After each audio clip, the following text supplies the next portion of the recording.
अस्सलामुअलैकुम, welcome to episode 3 of the series. Last video में हमने डिस्कस किया था कि अरबिक कैलीग्राफी के स्क्रिप्ट्स कौन से होते हैं और हम कैसे अरबिक कैलीग्राफी को सीख सकते हैं, कौन सा स्क्रिप्ट चूज करना है। दूसरी वीडियो में हमने डिस्कस किया था कि अरबिक कैलीग्राफी के लिए पेपर्स कौन से होने चाहिए। अगर आप चाहें तो वो वीडियोस देख सकते हैं, उनका लिंक आपको डिस्क्रिप्शन में मिल जाएगा। आज की वीडियो में हम इंशाल्लाह डिस्कस करते हैं कि हमें अरबिक कैलीग्राफी करने के लिए कौन सी कलम्स इस्तेमाल करनी चाहिए। नाउ जब भी हम कलम्स की बात करेंगे तो अरबिक कैलीग्राफी को अच्छी तरह सीखने के लिए वैसे तो आप जुगाड़ मटेरियल कुछ भी इस्तेमाल कर सकते हैं, बट बेम्बो कलम्स या रीड कलम्स are ideal for learning calligraphy. तो मैं आपको बताता चलूं कि हमारे कलम की शेप कुछ इस तरह होती है कि उसको हम इस तरह तराशते हैं कि उसके अंदर की शेप जो है वो एक बादाम की शक्ल की निकल आती है। नाउ रिमेंबर, जब भी आप कलम को तराशते हैं तो आपका नाइफ आपके राइट हैंड में, अगर आप राइट हैंडेड पर्सन हैं तो कलम है वो आपके लेफ्ट हैंड के अंदर होना चाहिए। नाउ आप नाइफ रखेंगे कलम के ऊपर और अब आपकी कोई भी फिंगर इस कलम से आगे नहीं आनी चाहिए, ताकि नाइफ अगर छूटे या कुछ भी ऐसा हो तो आपकी फिंगर पे जख्म ना बने। और दूसरा, आपने लेफ्ट हैंड के थंब से नाइफ को प्रेस करना है ऐसे, और उसके साथ इस तरह कलम को तराशा करते हैं।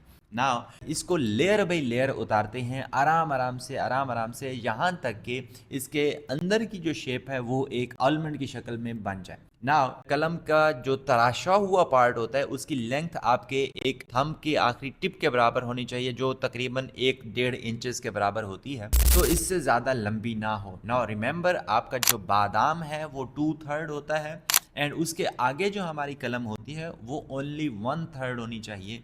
बहुत लंबी कलम नहीं होनी चाहिए, बिकॉज उसमें फिर फ्लेक्सिबिलिटी आ जाएगी और वो ज़्यादा जल्दी टूट जाती है। यहाँ पर आपको एक बात और बताता चलूँ, जब भी हम कैलीग्राफी को करके कलम्स को रखते हैं देन हम टिश्यू के साथ उसको प्रॉपरली क्लीन करके रखते हैं एंड कलम्स को कभी धोना नहीं होता। बहुत से स्टूडेंट्स ये मिस्टेक करते हैं। अगर आपकी इंक आपके कलम के ऊपर ज्यादा जम रही है देन आप जो है वाइप्स इस्तेमाल कर सकते हैं, जो कि ऑलरेडी थोड़े से डैम्प होते हैं। कहीं भी इंक अगर लग जाती है आपके हाथों पे या कलम पे, वो इजीली उतर सकती है। अब मैं आपको बताता हूं कि कलम्स की अकसाम कौन कौन सी होती हैं। कुछ कलम्स को कहते हैं जावी कलम्स, कुछ कहते हैं सैली कलम्स, कुछ होते हैं इंडोनेशियन बैम्बो कलम्स। कुछ कलम की टिप्स इंपोर्ट की जाती हैं और उनका हैंडल वुड का बनाया जाता है, जैसे जावी कलम्स भी हो गई। और इस तरह की बहुत ही महंगी महंगी कलम्स भी हो सकती हैं, मेटल टिप की कलम्स होती हैं। अब आजकल तो एक्रेलिक से बनी हुई कलम्स भी आ रही हैं और प्योर वुड की कलम्स भी होती हैं। बट इन सब के अंदर जो सीखने के लिए बेहतर होती है वो आम सी बैम्बो कलम होती है, जो कि पाकिस्तान का बैम्बो है या इंडिया में भी पाया जाता है। कोई इंपोर्टेड कलम्स लेने की आपको जरूरत नहीं है। लेकिन अगर आप जावी कलम्स या इंडोनेशियन बैम्बो कलम्स वगैरह ले लेते हैं तो काफी लॉन्ग लास्टिंग होते हैं। नाउ यहाँ पे एक बात जो मैं अपने स्टूडेंट्स को भी कहता रहता हूँ वो ये है कि कलम्स ने खुद नहीं लिखना होता। आपके पास 10,000 की भी कलम होगी तो उसको अपने हाथ में लेकर ही चलाना है और वो चलेगी ऐसे जैसे आप चलाएंगे, जितना आपको आता होगा। So it's 90% of the skill कि आपके पास स्किल क्या है and only 10% of the materials. Because अगर आपके पास स्किल है तो आप आइसक्रीम स्टिक के साथ भी बहुत अच्छी कैलीग्राफी कर सकते हैं।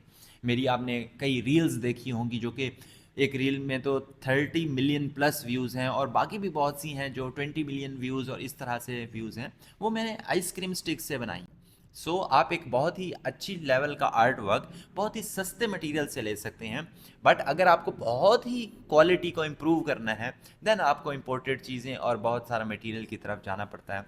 अदरवाइज आपको शुरू करने के लिए बैम्बो कलम्स लें, उसके साथ शाइनी पेपर्स ले लें, कोई भी आर्ट पेपर्स, एक इंक और एक इंक पॉट होना चाहिए आपके पास, और आप अरेबिक कैलीग्राफी कर सकते हैं। वो आपकी ये डेस्क की इतनी सी स्पेस लेगा जिसके ऊपर आपने पेज रखना है, आपने अपनी कलम उठानी है, आपने अपने इंक पॉट उठाना है, पेपर रखना है और कैलीग्राफी करना स्टार्ट कर देना। तो अरेबिक कैलीग्राफी को आप जितना ज़्यादा इजी लेके चलेंगे वो उतना ज़्यादा इजी है, जितना ज़्यादा डिफ़िकल्ट बनाते जाएंगे वो उतना ज़्यादा डिफ़िकल्ट है। तो आई होप आपको ये वीडियो अच्छी लगी होगी। मैं ऑनलाइन क्लासेस भी देता हूँ। अगर आप प्रोफेशनली इन डिटेल सीखना चाहते हैं तो आप मुझे व्हाट्सएप कर सकते हैं। मेरा व्हाट्सएप नंबर दिया हुआ है। नेक्स्ट बैच भी बहुत जल्द स्टार्ट होने वाला है। आप जब भी ये वीडियो देख रहे हैं आप मुझसे कॉन्टैक्ट कर सकते हैं। अगर आपका कोई भी क्वेश्चन है अरेबिक कैलीग्राफी के रिलेटेड या ओवरऑल आर्ट के रिलेटेड तो आप कमेंट सेक्शन में पूछ सकते हैं। कोशिश करूंगा कि आपको ज़रूर जवाब दूँ। तो मिलते हैं हम अपनी सीरीज़ के एपिसोड 4 में। अपना ख्याल रखें। अल्लाह हाफिज़।